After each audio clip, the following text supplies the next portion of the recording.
বাংলাদেশের সরকারি চাকরিজীবী মহলে এই মুহূর্তে সবচেয়ে আলোচিত ও বহুল প্রতীক্ষিত বিষয়গুলোর মধ্যে একটি হল সরকারি কর্মকর্তা কর্মচারীদের অবসর গ্রহণের বয়সসীমা বৃদ্ধির প্রশ্নটি। দীর্ঘদিন ধরে এই দাবি সরকারি চাকরিজীবীদের বিভিন্ন সংগঠন ও মহল থেকে উঠে আসছিল এবং এখন সেই দাবি একটি নতুন মাত্রা পেয়েছে। সরকারের নীতি নির্ধারণী মহল থেকে পাওয়া সর্বশেষ ইঙ্গিত অনুযায়ী সরকারি কর্মকর্তা কর্মচারীদের অবসর গ্রহণের বয়সসীমা বৃদ্ধির বিষয়টি এখন সক্রিয়ভাবে বিবেচনাধীন রয়েছে এবং এ নিয়ে একটি চূড়ান্ত সিদ্ধান্ত শীঘ্রই আসতে পারে বলে আশা করা হচ্ছে। এই সম্ভাব্য পরিবর্তনটি কেন প্রয়োজন, এর পক্ষে ও বিপক্ষে কি কি যুক্তি রয়েছে, বিভিন্ন দেশে এই বিষয়ে কি ব্যবস্থা প্রচলিত এবং এই পরিবর্তন বাস্তবায়িত হলে সরকারি চাকরিজীবীদের জীবনে কি ধরনের প্রভাব পড়বে তার একটি পূর্ণাঙ্গ বিশ্লেষণধর্মী ও তথ্য সমৃদ্ধ চিত্র আজ আমরা উপস্থাপন করতে যাচ্ছি। বাংলাদেশে বর্তমানে সরকারি কর্মকর্তা কর্মচারীদের অবসর গ্রহণের বয়সসীমা ৫৯ বছর। এই বয়সসীমা নির্ধারণ করা হয়েছিল অনেক আগে, যখন দেশের মানুষের গড় আয়ু ছিল অনেক কম এবং আর্থসামাজিক পরিস্থিতি ছিল সম্পূর্ণ ভিন্ন। কিন্তু গত কয়েক দশকে দেশের চিকিৎসা ব্যবস্থার উন্নতি, জনস্বাস্থ্য সচেতনতা বৃদ্ধি এবং জীবনযাত্রার মান উন্নয়নের ফলে বাংলাদেশের মানুষের গড় আয়ু উল্লেখযোগ্যভাবে বৃদ্ধি পেয়েছে। বর্তমানে বাংলাদেশের মানুষের গড় আয়ু ৭৩ থেকে ৭৪ বছরের কাছাকাছি, যা ৩ দশক আগের তুলনায় অনেক বেশি। এই পরিবর্তিত বাস্তবতায় ৫৯ বছর বয়সে একজন সুস্থ, অভিজ্ঞ ও কর্মক্ষম ব্যক্তিকে অবসরে পাঠানো অনেক ক্ষেত্রেই অযৌক্তিক ও অদক্ষ মনে হয়, কারণ এই বয়সে একজন কর্মকর্তা তার জীবনের সর্বোচ্চ অভিজ্ঞতা ও দক্ষতার অধিকারী থাকেন এবং তাকে অবসরে পাঠানো মানে রাষ্ট্রের একটি অমূল্য সম্পদ হারানো। অবসর বয়সসীমা বৃদ্ধির পক্ষে সবচেয়ে শক্তিশালী যুক্তিটি হল অভিজ্ঞ জনবলের সর্বোচ্চ ব্যবহার নিশ্চিত করা।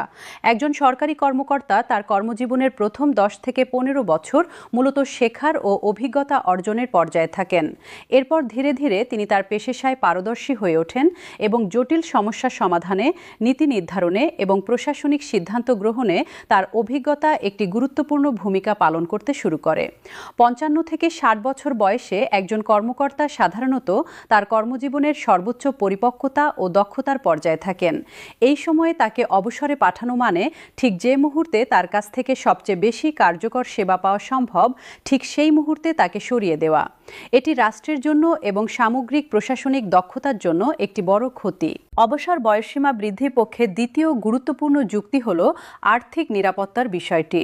বর্তমানে অনেক সরকারি কর্মকর্তা ৫৯ বছরে অবসর নেওয়ার পর দেখেন যে তাদের পেনশনের পরিমাণ দিয়ে পরিবর্তিত পরিস্থিতিতে সম্মানজনক জীবনযাপন করা কঠিন, বিশেষত যাদের সন্তানরা তখনও পড়াশোনায় রয়েছেন বা যারা অবসরের সময় নিজের বাড়ি বা সম্পদ গড়ে তুলতে পারেননি। তাদের জন্য অকাল অবসর একটি গুরুতর আর্থিক সংকট তৈরি করে। যদি অবসরের বয়স ২ বা ৩ বছর বাড়ানো হয়, তাহলে একজন কর্মকর্তা আরও কিছু সময় উপার্জন করতে পারবেন, যা তাকে অবসর পরবর্তী জীবনের জন্য আরও ভালোভাবে প্রস্তুত করার সুযোগ দেবে। এই বাড়তি কর্মজীবনের সময়ে তিনি আরও বেশি প্রভিডেন্ট ফান্ড জমাতে পারবেন, যা তার অবসরকালীন আর্থিক নিরাপত্তাকে আরও মজবুত করবে। তৃতীয় গুরুত্বপূর্ণ যুক্তি হল বৈশ্বিক প্রবণতার সাথে সামঞ্জস্যতা। বিশ্বের অধিকাংশ উন্নত ও উন্নয়নশীল দেশেই সরকারি কর্মকর্তাদের অবসরের বয়সসীমা ৬০ থেকে ৬৫ বছর বা তারও বেশি।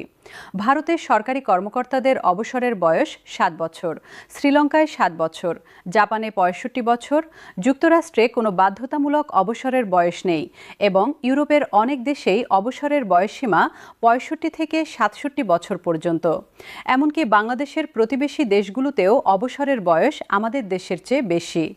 এই আন্তর্জাতিক তুলনায় স্পষ্ট হয়ে যায় যে বাংলাদেশের ৫৯ বছরের অবসর সীমা আন্তর্জাতিক মানদণ্ডের তুলনায় অপেক্ষাকৃত কম এবং এটি বৃদ্ধি করা সময়ের দাবি। অবসর বয়সসীমা বৃদ্ধির পক্ষে চতুর্থ গুরুত্বপূর্ণ যুক্তি হল দেশের গড় আয়ু বৃদ্ধির সাথে সামঞ্জস্য। যখন একটি দেশের মানুষের গড় আয়ু বৃদ্ধি পায়, তখন স্বাভাবিকভাবেই কর্মক্ষম বয়সের সংজ্ঞাও পরিবর্তিত হয়। বাংলাদেশে আজ থেকে ৩০ বছর আগে যিনি ৫৯ বছরে বৃদ্ধ হিসেবে বিবেচিত হতেন, আজকের উন্নত জীবনযাত্রা ও চিকিৎসা সেবার সুবাদে সেই বয়সের একজন মানুষ অনেক বেশি কর্মক্ষম ও সুস্বাস্থ্যের অধিকারী। এই পরিবর্তিত বাস্তবতায় ৫৯ বছরে অবসরের নিয়ম পুরনো ও অপ্রাসঙ্গিক হয়ে পড়েছে। শারীরিকভাবে সুস্থ, মানসিকভাবে তীক্ষ্ণ এবং পেশাগতভাবে অভিজ্ঞ একজন কর্মকর্তাকে কেবল বয়সের কারণে অবসরে পাঠানো যুক্তিযুক্ত নয়। পঞ্চমত, অবসর বয়সসীমা বৃদ্ধির একটি গুরুত্বপূর্ণ যুক্তি হল দক্ষ জনবলের ঘাটতি পূরণ। বাংলাদেশে বিভিন্ন বিশেষায়িত পদে অভিজ্ঞ ও দক্ষ কর্মকর্তার সংকট রয়েছে। বিচার বিভাগ, স্বাস্থ্য, শিক্ষা, প্রকৌশল এবং গবেষণার মতো খাতে দীর্ঘদিনের অভিজ্ঞ ও দক্ষ কর্মকর্তারা যখন 59 বছরে অবসরে চলে যান, তখন সেই শূন্যস্থান পূরণ করতে অনেক সময় ও প্রচেষ্টার প্রয়োজন হয়। নতুনভাবে নিয়োগপ্রাপ্ত কর্মকর্তারা প্রয়োজনীয় অভিজ্ঞতা ও দক্ষতা অর্জন করতে কয়েক বছর সময় নেন। এই শূন্যতার কারণে প্রশাসনিক কার্যক্ষমতায় একটি ব্যবধান তৈরি হয়। অবসর বয়স বৃদ্ধি করা হলে এই দক্ষতার ব্যবধান কমবে এবং বিভিন্ন খাতে সেবার মান আরও উন্নত হবে।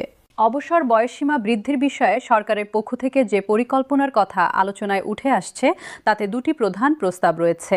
প্রথম প্রস্তাব হলো বর্তমান 59 বছর থেকে বয়সসীমা বাড়িয়ে 60 বা 61 বছর করা। দ্বিতীয় প্রস্তাব হলো বিভিন্ন ক্যাডার ও পদের জন্য ভিন্ন ভিন্ন অবসরের বয়সসীমা নির্ধারণ করা, যেমন বিশেষায়িত কারিগরি ও চিকিৎসা পেশার ক্ষেত্রে 62 বা 63 বছর পর্যন্ত কর্মজীবন বিস্তৃত করা। উভয় প্রস্তাবেরই নিজস্ব সুবিধা ও সীমাবদ্ধতা রয়েছে এবং সরকার এই বিষয়ে সংশ্লিষ্ট সকল পক্ষের মতামত বিবেচনা করে একটি সুষম ও বাস্তবসম্মত সিদ্ধান্ত নেওয়ার চেষ্টা করছে। যদি অবসরের বয়সসীমা 60 বা 61 বছরে উন্নীত করা হয়, তাহলে একজন সরকারি কর্মকর্তার কর্মজীবনে কী ধরনের পরিবর্তন আসবে তা একটি সুনির্দিষ্ট উদাহরণের মাধ্যমে বোঝা যাক। ধরা যাক, একজন কর্মকর্তা 25 বছর বয়সে সরকারি চাকরিতে যোগ দিয়েছেন। বর্তমান নিয়মে তিনি 59 বছরে অবসর নিলে তার মোট কর্মজীবন হবে 34 বছর। যদি অবসরের বয়স 61 বছর করা হয়, তাহলে তার কর্মজীবন হবে 36 বছর। এই বাড়তি 2 বছরে তিনি আরও 2 বছরের বেতন ও ভাতা পাবেন।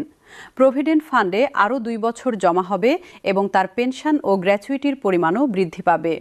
এই বাড়তি আর্থিক সুবিধা তার অবসর পরবর্তী জীবনকে অনেক বেশি স্বাচ্ছন্দ্যময় ও নিরাপদ করবে। অবসর বয়সসীমা বৃদ্ধির বিপক্ষেও কিছু যুক্তি রয়েছে, যা ন্যায্যতার সাথে বিবেচনা করা দরকার। প্রথম বিপক্ষ যুক্তি হল নতুন নিয়োগের সুযোগ সংকুচিত হওয়ার আশঙ্কা। যদি বিদ্যমান কর্মকর্তারা আরও বেশি সময় পদে থাকেন, তাহলে নতুন প্রজন্মের জন্য সরকারি চাকরিতে প্রবেশের সুযোগ কমে যেতে পারে। এটি একটি গুরুত্বপূর্ণ উদ্বেগ, বিশেষত বাংলাদেশের মতো দেশে যেখানে শিক্ষিত বেকার তরুণদের সংখ্যা উল্লেখযোগ্য এবং সরকারি চাকরির প্রতি আকাঙ্ক্ষা অত্যন্ত বেশি। তবে বিশেষজ্ঞরা মনে করেন যে সরকারি প্রশাসনের সম্প্রসারণ ও নতুন পদ সৃষ্টির মাধ্যমে এই সমস্যা অনেকটাই সমাধান করা সম্ভব। দ্বিতীয় বিপক্ষ যুক্তি হল পদোন্নতির সুযোগ কমে যাওয়ার আশঙ্কা। যখন উচ্চতর পদে থাকা কর্মকর্তারা দীর্ঘ সময় পদে থাকবেন, তখন নিচের স্তরের কর্মকর্তাদের পদোন্নতির গতি ধীর হয়ে যেতে পারে। এটি মধ্যম ও নিম্ন পর্যায়ের কর্মকর্তাদের ক্যারিয়ার অগ্রগতিতে একটি নেতিবাচক প্রভাব ফেলতে পারে। তবে এই সমস্যাও একটি সুচিন্তিত পদোন্নতি নীতিমালার মাধ্যমে সমাধানযোগ্য।